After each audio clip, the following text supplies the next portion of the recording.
Vacancy निकलती है, जब इंटरव्यू देने जाते हैं या परीक्षा देने जाते हैं, तो सभी के लिए क्वेश्चन जो होते हैं, उनके मानक जो होते हैं वो समान होते हैं, लेकिन वो पढ़ के जो जाते हैं वो समान नहीं होता है। जैसे प्राइमरी स्कूल में जो पढ़ाई होती है वो डिस्कस करना चाहते हैं कि पिछला चुनाव 2019 लोकसभा चुनाव, जिसमें मीडिया रिपोर्ट के हिसाब से लड़ाई त्रिकोणीय बताई जा रही थी, लेकिन रिजल्ट आने के बाद परिणाम काफ़ी उल्टे निकले इसके। आपकी पार्टी दूर दूर तक काफ़ी पीछे रही, तो क्या कारण को इकट्ठा किया है? हमारे साथ भागीदारी संकल्प मोर्चा में कुल 10 घटक दल के लोग हैं।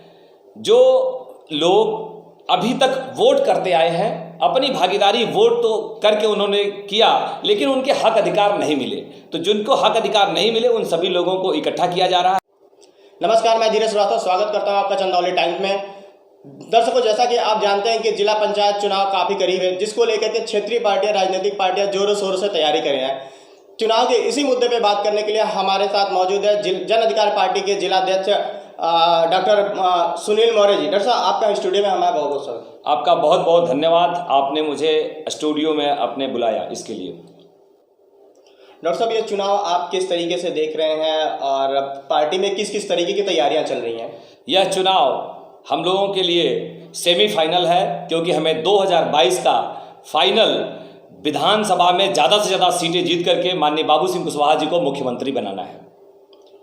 तो अभी आप किस तरीके की तैयारियां चल रही है पार्टी में? जन अधिकार पार्टी के राष्ट्रीय अध्यक्ष माननीय बाबू सिंह कुशवाहा जी ने भागीदारी संकल्प मोर्चा का गठन किया है। भागीदारी संकल्प मोर्चा में वो सभी लोग जो अपने अधिकारों से वंचित हैं, जिन्होंने अब तक केवल वोट किया है लेकिन वो अपने अधिकार नहीं ले पाए हैं, उन सभी लोगों को इकट्ठा किया है, जिसमें हमारे साथ कुल 10 दल हैं और सभी लोगों ने इकट्ठा होकर के यह जिला पंचायत का चुनाव जो आपका त्रिस्तरीय चुनाव है, इसमें सभी लोगों ने अपने अपने प्रत्याशी उतारा है और हम सभी लोगों ने सीटों का बंटवारा इस जनपद चंदौली में जो 35 जो जिला पंचायत सदस्य की सीटें हैं, सभी सीटों पे हम लोगों ने अपने उम्मीदवार उतार दिया है। डॉक्टर साहब, भागीदारी संकल्प मोर्चा के संयोजक कौन है, उसके बारे में ज़रा विस्तार से बताइए। देखिए, भागीदारी संकल्प मोर्चा के संयोजक जन अधिकार पार्टी के राष्ट्रीय अध्यक्ष माननीय बाबू सिंह कुशवाहा जी हैं। उन्होंने 10 दल के लोगों को इकट्ठा किया है। हमारे साथ भागीदारी संकल्प मोर्चा में कुल 10 घटक दल के लोग हैं। जो लोग अभी तक वोट करते आए हैं, अपनी भागीदारी वोट तो करके उन्होंने किया, लेकिन उनके हक अधिकार नहीं मिले, तो जिनको हक अधिकार नहीं मिले उन सभी लोगों को इकट्ठा किया जा रहा है, जिसमें जन अधिकार पार्टी के राष्ट्रीय अध्यक्ष माननीय बाबू सिंह कुशवाहा जी हो गए, सुहेल देव भारतीय समाज पार्टी के राष्ट्रीय अध्यक्ष ओम प्रकाश राजभर जी, अपना दल कमेरावादी के राष्ट्रीय अध्यक्ष कृष्णा पटेल जी, भागीदारी पार्टी के राष्ट्रीय अध्यक्ष माननीय प्रेमचंद प्रजापति जी, जनता क्रांति पार्टी के राष्ट्रीय अध्यक्ष माननीय अनिल सिंह चौहान जी और भारतीय मानव समाज पार्टी के राष्ट्रीय अध्यक्ष माननीय केवट रामधनी बिंद जी। ये इस तरीके से कुल 10 घटक दल के लोग मजबूती के साथ 2022 का फाइनल मुकाबला, फाइनल जो है विधानसभा के लिए लड़ाई के लिए हम लोग तैयार हैं, लेकिन उसके पहले का जो ये सेमीफाइनल जिला पंचायत चुनाव है, इसमें हम सभी लोग 35 जिला पंचायत है यहाँ, हम 35 जिला पंचायत पर आपस में सीटों का ठीक से बंटवारा करके हम लोग मजबूती से चुनाव लड़ रहे हैं। डॉक्टर साहब, भागीदारी संकल्प मोर्चा के मुद्दे क्या क्या हैं जनता के बीच? हाँ, आपने बहुत ही सही क्वेश्चन किया है। देखिए, भागीदारी संकल्प मोर्चा का जो हमारा मुद्दा है, वह सबसे प्रमुख मुद्दा है कि हम सभी लोग एक समान शिक्षा नीति चाहते हैं। अब एक समान शिक्षा नीति क्या है, हम अपने दर्शकों को बताना चाहेंगे कि जैसे आप सभी जानते हैं कि IAS, PCS या कोई भी छोटे बड़े कोई भी अगर वैकेंसी निकलती है, जब इंटरव्यू देने जाते हैं या परीक्षा देने जाते हैं, तो सभी के लिए क्वेश्चन जो होते हैं, उनके मानक जो होते हैं वो समान होते हैं, लेकिन वो पढ़ के जो जाते हैं वो समान नहीं होता है। जैसे प्राइमरी स्कूल में जो पढ़ाई होती है वो कॉन्वेंट में नहीं होती है। CBSE, ICSE बोर्ड, सभी यूपी बोर्ड, इन सभी बोर्डों से अलग अलग बोर्ड से पढ़ के जाते हैं और अलग अलग चीज़ें पढ़ के जाते हैं, लेकिन उन्हें फेस करना पड़ता है। उन्हें जो इंटरव्यू और आपको परीक्षाओं से जो गुजरना पड़ता है उन्हें, वह अलग अलग होते हैं। तो जब अलग अलग पढ़ के जाते हैं और तो वहाँ फाइट नहीं कर सकते, ठीक उस तरीके से जैसे आप किसी को यहाँ से बनारस भेजना हो, मान लीजिए आपको बनारस भेजना है, आप एक आदमी को साइकिल पकड़ा दीजिए, दूसरे को मोटरसाइकिल पकड़ा दीजिए, तीसरे को कार पकड़ा दीजिए और बोलिए कि एक ही समय पे पहुँचना है, तो क्या वो पहुँच पाएंगे? नहीं पहुँच पाएंगे।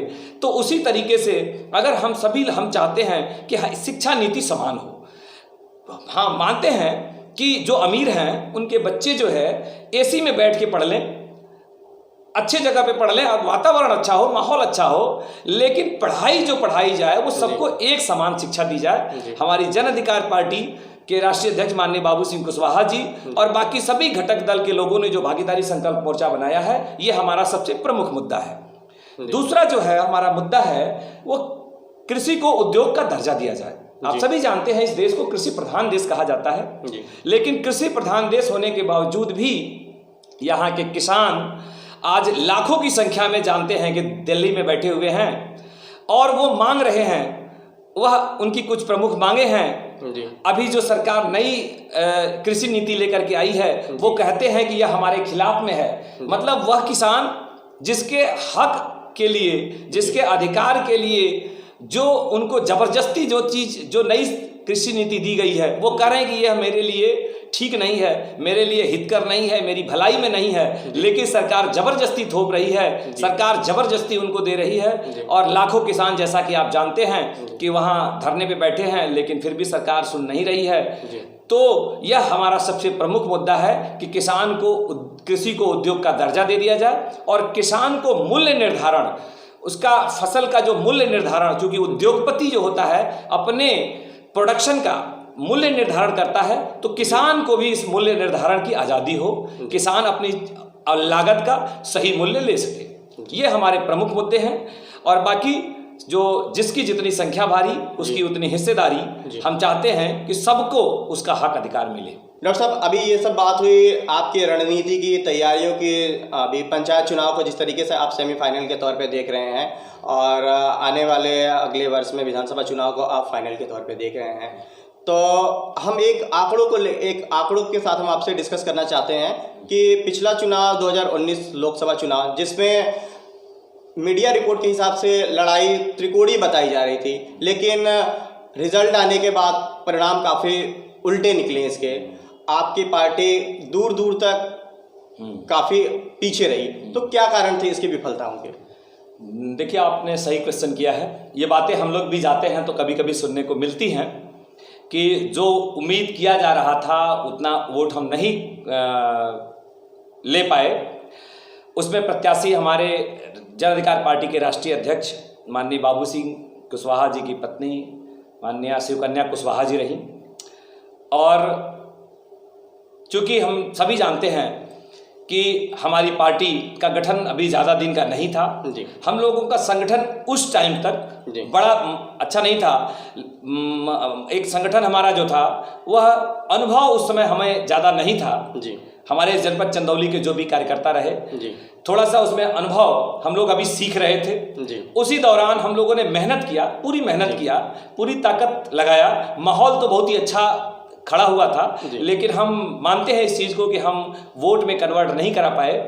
लेकिन हर कोई सीखता है, अनुभव लेता है। हमने उससे सीखा है पिछले चुनाव से कि कैसे हम वोट में कन्वर्ट कराएं। और इस बार हमारे कार्यकर्ता पूरी हर वो कमियां जो हमसे चूक हुई है कि हम वोट में नहीं कन्वर्ट करा पाए, हमने अच्छा माहौल जरूर तैयार किया था लेकिन वोट में नहीं कन्वर्ट करा पाए, लेकिन यह चूक नहीं होगी। अब हम लोगों ने पूरी उसमें मुस्तैदी जो चीज़ें हैं वो हम लोगों ने सीख लिया है और अब हमें पूरा भरोसा है कि हम यह पंचायत चुनाव जीतेंगे और 2022 में विधानसभा भी जीतेंगे। जी डॉक्टर साहब, आखिर में एक क्वेश्चन है कि हमारे चंदौली के बेरोजगार युवाओं के लिए आप क्या संदेश देना चाहते हैं? बहुत सही है, आपका क्वेश्चन सही है, लेकिन इसमें जिला पंचायत अभी जो चुनाव हो रहा है इसमें हम इसके लिए कुछ नहीं कर सकते क्योंकि पंचायत चुनाव का इसमें बहुत ज़्यादा रोल नहीं होता। लेकिन 2022 में जो अभी विधानसभा का चुनाव होना है, इसमें अगर हम जीत के जाते हैं तो हमारी सबसे बड़ी प्राथमिकता होगी कि हम सभी लोग मिल करके हमारी पार्टी, हमारे घटक दल के लोग, हमारे राष्ट्रीय अध्यक्ष का कहना है कि हम सबसे पहले रोजगार मुहैया कराएंगे युवाओं को। जैसा कि आप सभी जानते हैं, अभी जो सरकार है, इन्होंने वादा तो किया था कि हम 2 करोड़ रोजगार देंगे, लेकिन ठीक उस तरीके से जैसे आपने देखा होगा कि टीवी वगैरह में प्रचार आता है तो उसमें देता है कि किसी गुटखे का प्रचार आता है तो वह कहता है कि बहुत ताकतवर है, लेकिन लास्ट में वो एक बात धीरे से बोल देता है कि इससे खाने से कैंसर होता है। यह बात लोगों को समझ में नहीं आती है।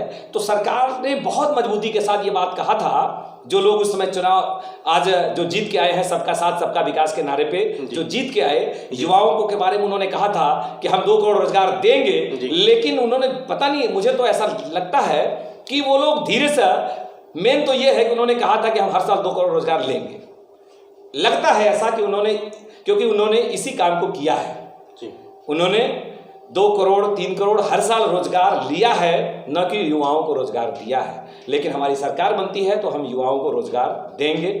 हम इसके लिए कटिबद्ध हैं। हमारा संकल्प मोर्चा इसके लिए कटिबद्ध है कि युवाओं को रोजगार देगा। डॉक्टर साहब, 35 सीटों पे किस तरीके से आपकी रणनीति क्या है, किस तरीके से आप उम्मीदवारों को उतारने वाले हैं? देखिए, जैसा कि आप जानते हैं कि भागीदारी संकल्प मोर्चा में कई घटक दल के लोग हैं जी।